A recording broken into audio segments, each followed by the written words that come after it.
ნიკა მელიას, რომელიც ადმინისტრაციული წესითაა დაკავებული სასამართლომ წინასწარი პატიმრობა მიუსაჯა. მოსამართლემ ნიკა მელიასთან მიმართებაში სისხლის სამართლის საქმის იმჟელა, რომელიც პარლამენტის დროებითი საგამოძიებო კომისიაზე გამოუცხადებლობას ეხება. კოალიციას ცვლილებებისთვის ლიდერის დაკავებას აკრიტიკებს ოპოზიცია. ხელისუფლება კი კანონის უზენაესობაზე საუბრობს და ამბობს, რომ ყველა ვალდებულია საქართველოს კანონმდებლობა დაიცვას.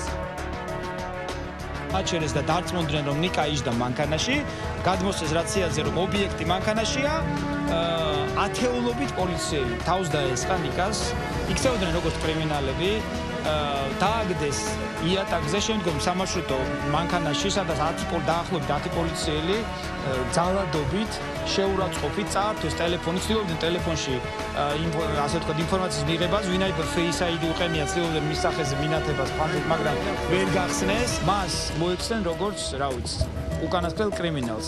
არავით არის განმარტება, არავით არის ასე ვთქვათ უფლებების განმარტება, არავით არის ზარის უფლება.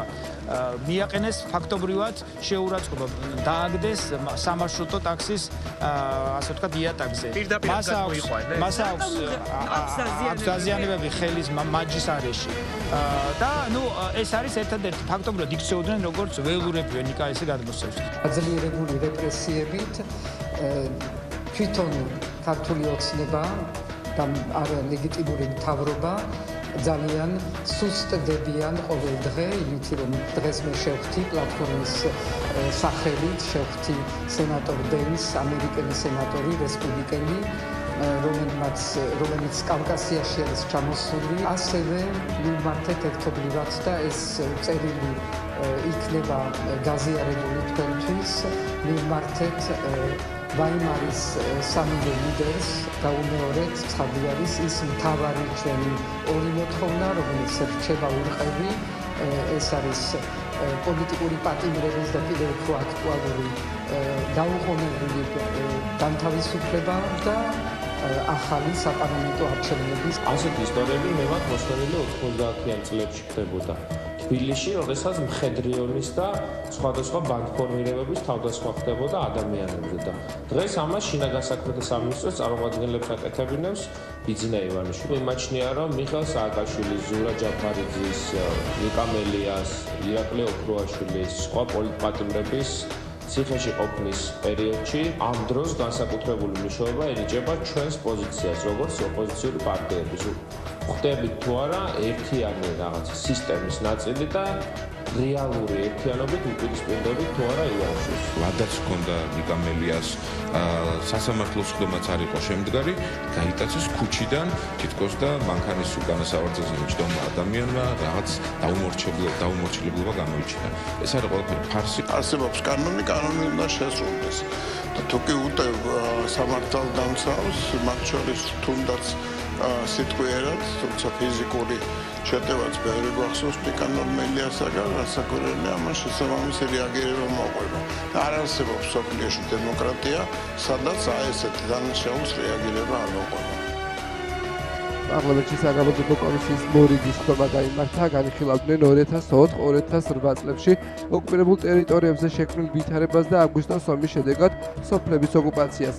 კომისიის ხდომაზე მიწვეულები იყვნენ სიმონ გასვიანი და თორნ გეგერლიანი, ასევე კომისიაზე ჯამში 4 ადამიანს მოусმინეს. ჯერ მოდიოდა ჯარი და მერე მოსახლეობა. ჩვენი გამოვიდით 11 აგვისტოს. მაგრამ ჯარი მოდიოდა წინ და მოსახლეობა უკან მოყვებოდა და არა პირიქით, ეს როდის მოხდა? 11-შივე? 10-ში უკვე ჯარი გამოვიდა. ისინი გაიქცნენ, იმიტომ რომ ჩვენ გვეუბნებოდნენ ყველაფერი. კარგად არის, ჩვენ ვაკონტროლებთ სიტუაციას. არანაირი მანდ ის პირობა რომ თქვენ გახვიდეთ, ევაკუაცია გამოცხადდეს, არ არსებობს. ჯარი გეუბნებოდა თავს? ჯარი და იქ ვინც იყვნენ წარმომადგენლები მაღალჩინოსნები. ცოტა წაპერესტრელკება იქნებაო, ცოტა წაომება იქნება და მე ყველაფერი დალაგებულია და შევდივართო რა. და იქ რო დაიწყო ცხინვალში ამბები. აი მაშინ კიდევ რო გეუბნებოდნენ, აი უკვე ცხინვალში არიან ჩვენები შესული, თქვენ კიდე არ გიჟერათო. ეხლა მე ჩავდივართ უკვე სოხუმში. ეს ხდება 8-ში 9-ში.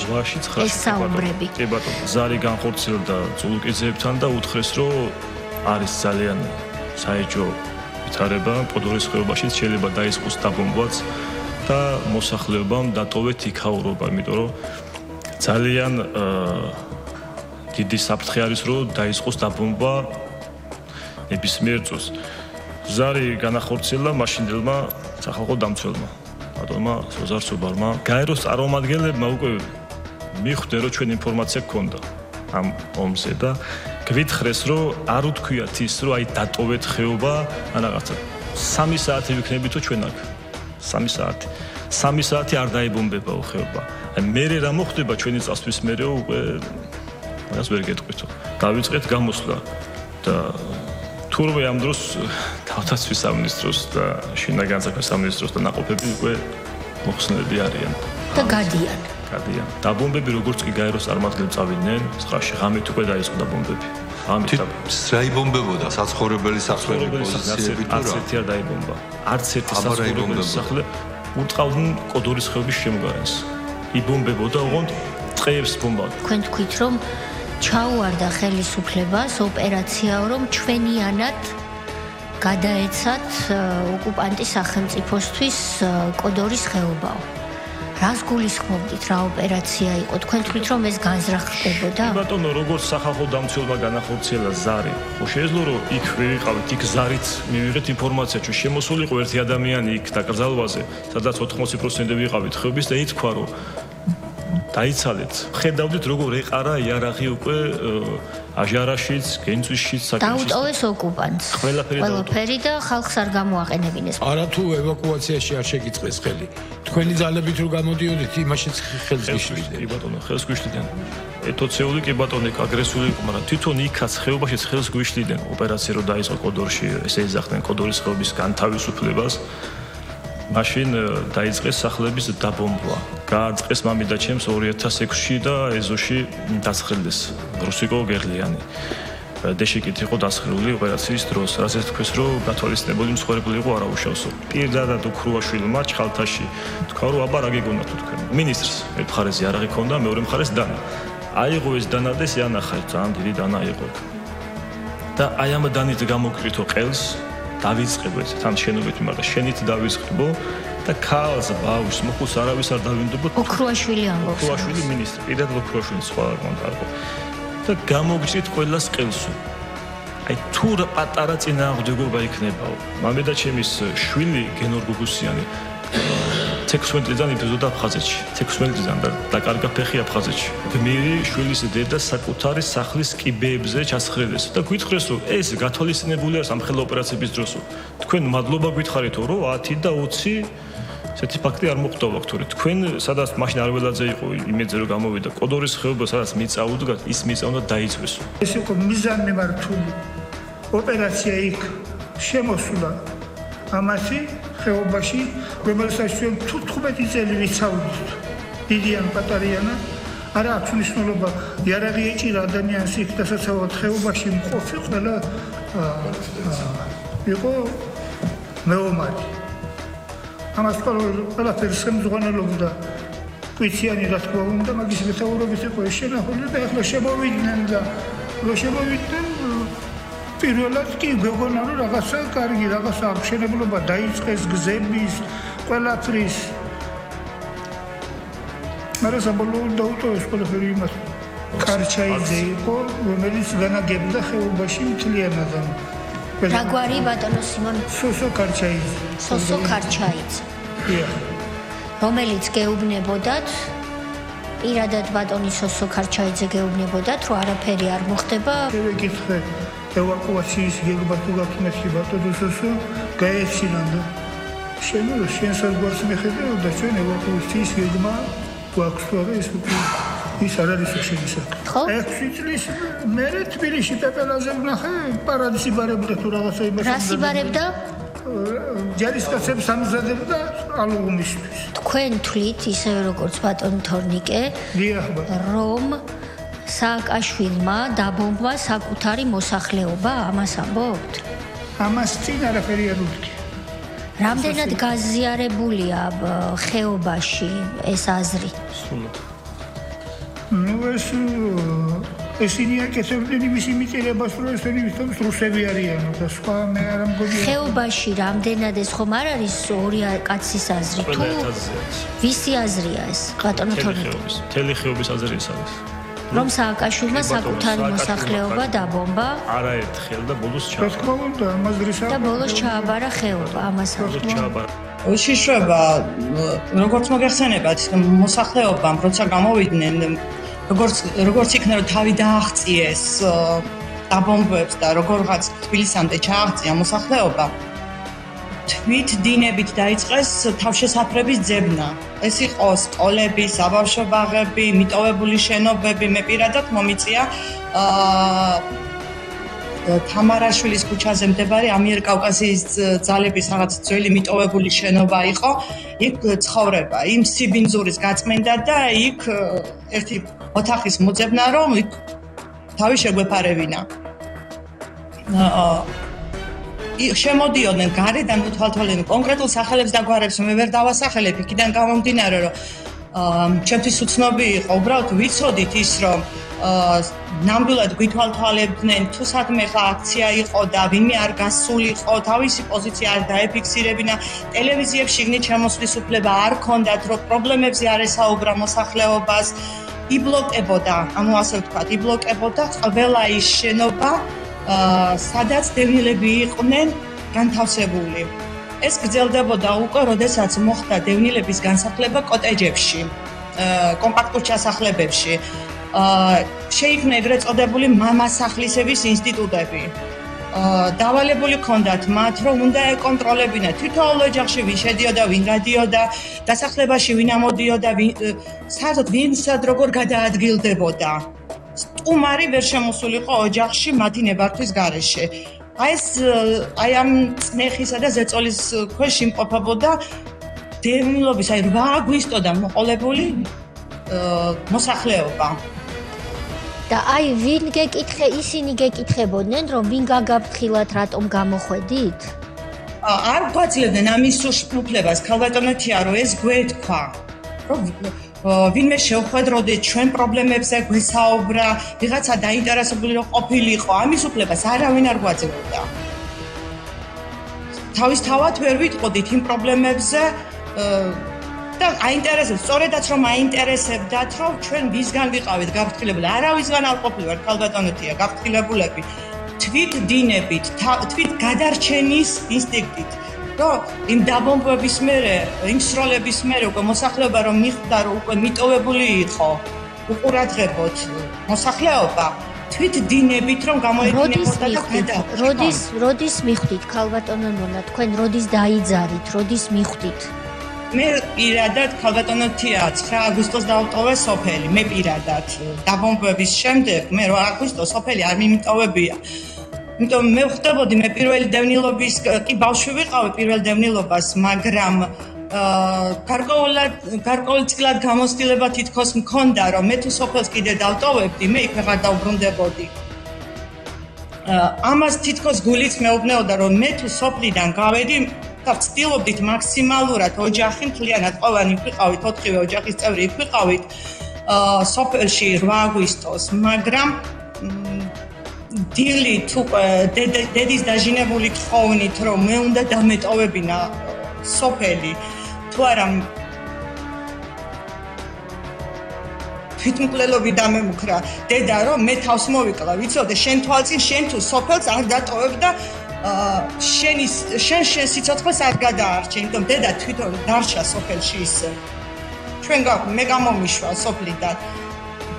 ის ჩემი ბიძაშვილი გორიდან დაგვიკავშირდა, ის ძალიან ძნელი იყო კავშირგაბმულობა, მაშინ ძალიან ჭირდა დაკავშირება ერთმანეთთან, მობილურები კათიშული იყო უმეტესწილად და რომ დაგვიკავშირდა ბიძაშვილი, რომ უნდა ამოგაკითხოთ და მოემზადეთ, უნდა გაგიყვანოთ. აი აქ მოხდა დედასა და ჩემ შორის დაპირისპირება, თუ მე წავიდოდი, დედაც უნდა წასულიყო, მან დედა არ ტოვებდა, იმიტომ მე იმ ხალხად ძნელი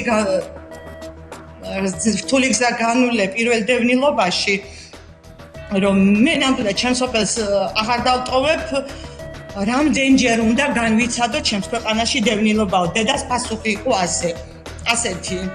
და ძალიან მიჭირს ახლა დედა ახალი გადაცვლილია და ცოტათ მიჭირს მასზე საუბარი.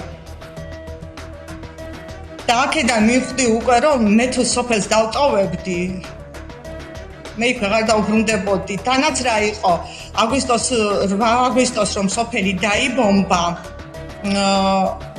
აი არ ვიცი, ენითაუტერელი სიტუაცია იყო. ვერტფრენი რომ შემოფრინდა, მე დავამატებ ახლა ვერტფრენი რომ შემოვიდა, ვერ მივხვდი ის ქართული საქართველოს იყო თუ ტრის, იმიტომ გორის მე როგორც დავინახე გორის მხრიდან შემოვიდა. რუსეთის მხრიდან ახლა როკის გვირაბის მხრიდან კი არ შემოვიდა, უფრო გორის მხრიდან შემოვიდა ვერტფრენი და დავიბენი ეს ჩვენი იყო თუ მტრის იყო. წრე გააკეთა სოფლის თავზე. ვერტფრენმა და გაიცმა უცბად უეცრად შემზარავი ხმა და საშივა ვიხედეთ იყო საშინელი მტერი. და ცვიოდა ჭურვის ნამსხვრევები ეს ჩამოვარდა სოფლის ეკლესიასთან წმინდა გიორგის სახელობის ტაძარი არის, რომელსაც გარს აკრავს დიდი გალავანი, გალავანთან დაეცა პირველი ჭურვი ჩამოვარდა, სადაც დაიღუპნენ ლოგინაც ჩავარდნილი მოხუცი დედა და მისი მომლელი შვილი ადგილზევე დაიღუპნენ. ის იყო საშინელი სანახავი, ძალიან მიჭირს საუბარი. ქალბატონო ნონა, შემდეგ თქვენ გაარკვიეთ, ვისი თვითმფრინავი იყო ეს? როგორც გამოჩნდა, მტრის ალბათ, ხა, იმიტომ მე ვერ გაარკვიეთ. ნამდვილად ჩემთვის უცხოა ახლა ის რომელი საქართველოს ეკუთვნოდა თუ რუსეთს მტერს ეკუთვნოდა, მე ვერ გეტყვით ამას, იმიტომ თვითმფრინავი შემოვიდა სოფელში, წრე გააკეთა სოფლის თავზე და დაიბომბა სოფელი. ეს მერე ბოდიში ქალბატონო ნონა, ქალბატონო ნონა. თვითმფრინავი თქვით თქვენ და ეს თვითმფრინავი იყო თუ ვერტმფრენი? არ ვიცი, ბომბ დამშინე, იქიდან დაიბომბა სოფელი, ხა მე მამაში მართალია გითხრათ ვერ ვიყავი. კი ბატონო. 8 აგვისტოს რომელ საათზე? რომელ საათზე? ხო არ გახსოვთ? დაახლოებით საათის 5-6-ის მონაკვეთში, იმიტომ ახლა დროისთვის ნამდვილად საათს ვერ დავხედავდით. ეს იყო როგორი საღამოს პერიოდი იყო, დიახ, საღამოს პერიოდი იყო, ეს პირველი ჭურვები რო ჩამოცვიდა, თითქოს ითქვა თავიდან ასეთი რამე, რომ სამხედროები საითაც გადაადგილდებოდნენ, ის გზები დაიბომბა, მაგრამ არა, იქ იყო სრულიად მშვიდობიანი მოსახლეობა, სადაც ჭურვები ჩამოცვიდა, სრულიად მშვიდობიანი მოსახლეობა, თქო, იმდენად დასახლებული სოფელი იყო ზოგადად ერედვი ხშირი. და შემდგომ უკვე რომ გამოვედი და ჩამოვარდა დაბომბების მერე ჩამოვარდა სამარისებული სიჩუმე, თითქოს უცბად ჩამობნელდა და შეწყდა ყველანაირი სროლის ხმა და უკუნითი სიჩუმე ჩამოვარდა. ვიფიქრე, რომ აი ამ ჭურვების მერე თითქოს აღარავინ აღარ იყო ცოცხალი გადარჩენილი. ამ დროს იყო უკვე სოფელი ფაქტიურად დაცლილი. თვით დინებით, მინდვრების მხარეს, ასე მოსახლეობა თვითონ გარბოდა და ცდილობდა თავის გადარჩენას. არავის მიერ მოსახლეობა გაფრთხილებული არ ყოფილა. ის კი არა 8 აგვისტოს დილით უკვე რომ მასიურად დაიწყო სროლები. იქვე შემოსულ პოლიციელებს ვეკითხებოდით, რომ რამდენად სერიოზული იყო სიტუაცია, იქიდან გამომდინარე, რომ ჩვენ მიჩვეულები ვიყავით, თითქოს უკვე ასე პერიოდულად სროლები იყო. პარლამენტის თავმჯდომარე პოლონეთის და საფრანგეთის საელჩოების განცხადება სოციალურ ქსელს შეეხმაურება. შალვა პოაშის დეტალური სტატისტიკა მოყავს, რომლის მიხედვითაც პოლონეთი და საფრანგეთი, ისევე როგორც ჩამორად ევროკავშირი, უფრო მეტ ქართველს ეუბნება უარს საზღვრის გადაკვეთაზე, ვიდრე პირიქით. პირველი კანონმდებელი წერს, რომ მნიშვნელოვანია დიპლომატიური წარმომადგენლობები იცავდნენ ვენის კონვენციას და არ ავრცელებდნენ ინფორმაციას, რომელიც ყალბ აღქმას ქმნის. გუშინ ჯერ პოლონეთის, შემდეგ კი საფრანგეთის საელჩოებმა თავიანთი ქვეყნის მოქალაქეები გააფრთხილეს. საქართველოში გამგზავრებამდე ის ფაქტორები შეაფასონ, რომლებიც შესაძლოა ქვეყანაში შესვლაზე უარესფერი საფუძველი გახდეს.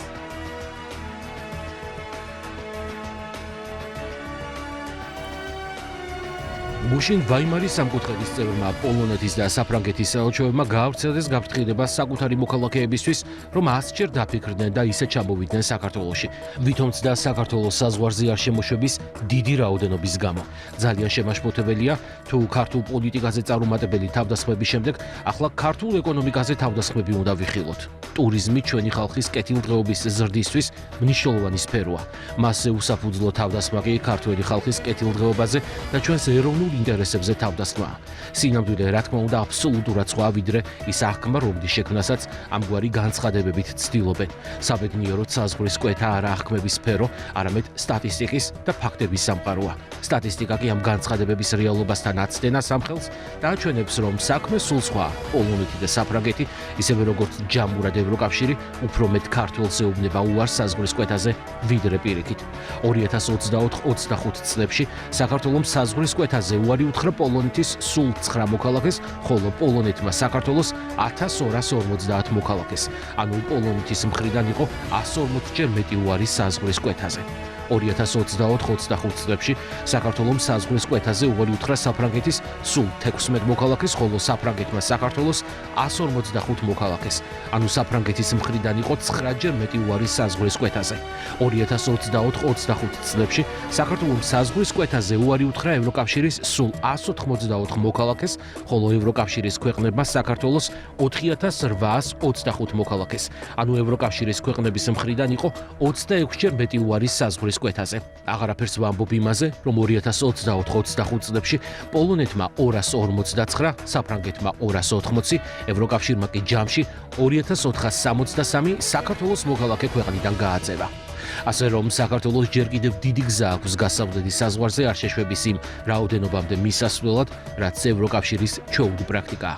მნიშვნელოვანია, რომ საელჩოები იცავდნენ ვენის კონვენციას და არ ავრცელებდნენ ისეთ ინფორმაციას, რომელიც წყალ აღქმებს ქმნის ადგილსამყოფელი ქვეყნების შესახებ. დეტალური სტატისტიკა კი ასეთია. პოლონელების შემოსვლა საქართველოში 2024 წელს პოლონეთის 66504 მოქალაქემ გადმოკვეთა საქართველოს საზღვარი. 2024 წელს საქართველოს საზღვრის კვეთაზე უარი ეთქვა პოლონეთის 7 მოქალაქეს. 2025 წელს პოლონეთის 10165 მოქალაქემ გადმოკვეთა საქართველოს საზღვარი. 2025 წელს საქართველოს საზღვრის კვეთაზე უარი ეთქვა პოლონეთის 2 მოქალაქეს. 2024 და 2025 წლებში საქართველოს საზღვარი გადმოკვეთა ჯამში პოლონეთის 76669 მოქალაქემ. 2024 და 25 წლებში საქართველოს საზღვრის კვეთაზე უარი ეთქვა პოლონეთის 9 მოქალაქეს. ქართველების შესვლა პოლონეთში 2024 წელს საქართველოს 65835 მოქალაქემ გადაკვეთა პოლონეთის საზღვარი. საზღვრის კვეთაზე უარი ეთქვა საქართველოს 975 მოქალაქეს. 2025 წელს საქართველოს 15964 მოქალაქემ გადაკვეთა პოლონეთის საზღვარი. საზღვრის კვეთაზე უარი ეთქვა საქართველოს 275 მოქალაქეს. 2024-25 წლებში საქართველოს 91799 მოქალაქემ გადაკვეთა პოლონეთის საზღვარი. აქედან საზღვრის კვეთაზე უარი ეთქვა საქართველოს 1250 მოქალაქეს. გარდა ამისა, 2024-25 წლებში დეპორტირებულ იქნა საქართველოს 249 მოქალაქე. ფრანგების შემოსვლა საქართველოში 2024 წელს საფრანგეთის 28302 მოქალაქემ გადმოკვეთა საქართველოს საზღვარი. 2024 წელს საქართველოს საზღვრის კვეთაზე უარი ეთქვა საფრანგეთის 7 მოქალაქეს. 2025 წელს საფრანგეთის 5008 მოქალაქემ გადმოკვეთა საქართველოს საზღვარი. 2025 წელს საქართველოს საზღვრის კვეთაზე უარი ეთქვა საფრანგეთის 9 მოქალაქეს. 2024 და 25 წლებში საქართველოს საზღვარი გადმოკვეთა ჯამში საფრანგეთის 33310 მოქალაქემ. 2024 და 25 წლებში საქართველოს საზღვრის კვეთაზე უარი ეთქვა საფრანგეთის 16 მოქალაქეს. ქართველების შესვლა საფრანგეთში 2024 წელს საქართველოს 43276 მოქალაქემ გადაკვეთა საფრანგეთის საზღვარი. საზღვრის კვეთაზე უარი ეთქვა საქართველოს 130 მოქალაქეს. 2025 წელს საქართველოს 12397 მოქალაქემ გადაკვეთა საფრანგეთის საზღვარი. საზღვრის კვეთაზე უარი ეთქვა საქართველოს 15 მოქალაქეს. 2024-25 წლებში საქართველოს 65673 მოქალაქემ გადაკვეთა საფრანგეთის საზღვარი. აქედან საზღვრის კვეთაზე უარი ეთქვა საქართველოს 145 მოქალაქეს. გარდა ამისა 2024-25 წლებში დეპორტირებული იქნა საქართველოს 280 მოქალაქე. ევროკავშირის მოქალაქეების შემოსვლა საქართველოში 2024 წელს ევროკავშირის ქვეყნების 406,042 მოქალაქემ გადმოკვეთა საქართველოს საზღვარი. 2024 წელს საქართველოს საზღვრის კვეთაზე უარი ეთქვა ევროკავშირის ქვეყნების 108 მოქალაქეს. 2025 წელს ევროკავშირის ქვეყნების 67,380 მოქალაქემ გადმოკვეთა საქართველოს საზღვარი. 2025 წელს საქართველოს საზღვრის კვეთაზე უარი ეთქვა ევროკავშირის ქვეყნების 76 მოქალაქეს. 2024 და 2025 წლებში საქართველოს საზღვარი გადმოკვეთა ჯამში ევროკავშირის ქვეყნების 473,422 მოქალაქემ. 2024 და 25 წლებში საქართველოს საზღვრის კვეთაზე უარი ეთქვა ევროკავშირის ქვეყნების 184 მოქალაქეს. ქართველების შესვლა ევროკავშირში 2024 წელს საქართველოს 438,170 მოქალაქემ გადაკვეთა ევროკავშირის საზღვარი. აქედან საზღვრის კვეთაზე უარი ეთქვა საქართველოს 4,825 მოქალაქეს. გარდა ამისა 2024-25 წლებში ევროკავშირის ქვეყნებიდან დეპორტირებული იქნა საქართველოს 2,463 მოქალაქე. წელს ლარის მიმოქცევაში შესვლიდან 30 წლის იუბილე აღინიშნება. თბილისის საერთაშორისო კონფერენციას მასპინძლობს, რომლის სახელწოდებაც არის დობიდან მჭიდრო თანამშრომლობამდე. ხონიზებაში რომის ორგანიზატორიც ეროვნული ბანკი 30-მდე ქვეყნის 300-ზე მეტი წარმომადგენელი მონაწილეობს. კონფერენციის მონაწილეებს ეთქვით მიმართეს პრეზიდენტმა, პრემიერ-მინისტრმა, პარლამენტის თავმჯდომარემ და ეროვნული ბანკის პრეზიდენტმა.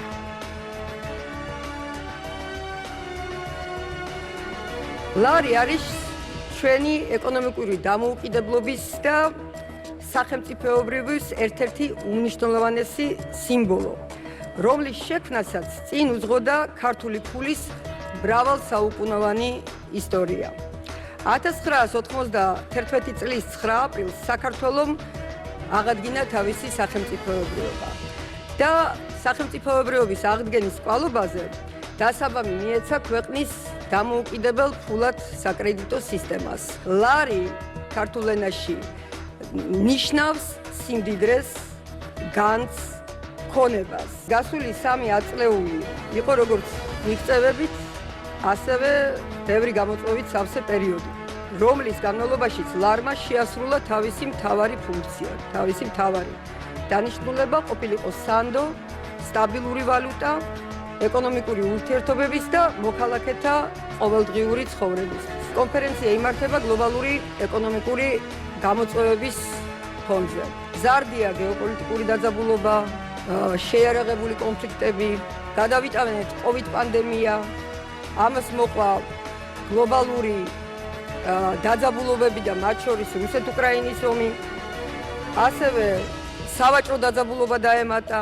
საქართველოს ეროვნულ ბანკსაც მუდმივად უწევს აღნიშნულ გამოწვევებთან გამკლავება.